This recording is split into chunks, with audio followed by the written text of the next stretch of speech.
Asian Development Bank (ADB) memproyeksikan inflasi di kawasan Asia dan Pasifik turun ke 3,2% pada tahun 2024. Hal ini terjadi seiring dengan berkurangnya tekanan harga secara global.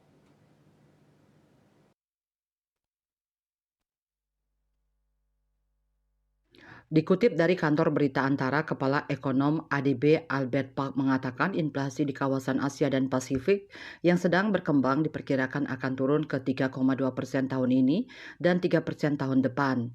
Penurunan inflasi tersebut diproyeksikan terjadi seiring dengan berkurangnya tekanan harga global dan kebijakan moneter yang masih cukup ketat di banyak perekonomian negara.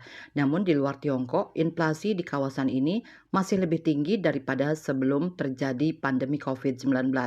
Albert mengatakan harga beras turun berkontribusi pada tingginya inflasi harga pangan terutama bagi perekonomian yang bergantung pada impor.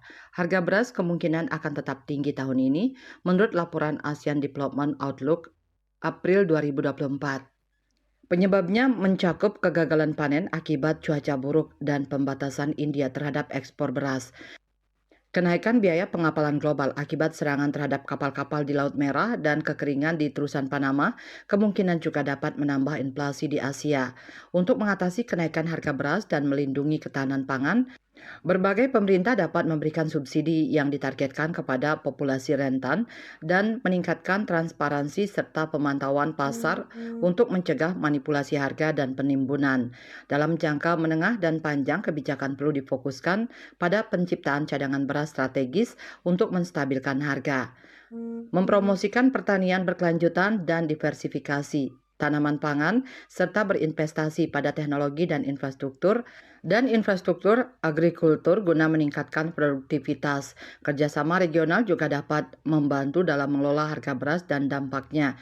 Jelas laporan tersebut, ADB berkomitmen mencapai Asia dan Pasifik yang makmur, inklusif, tangguh, dan berkelanjutan, serta terus melanjutkan upaya pemberantasan kemiskinan ekstrim.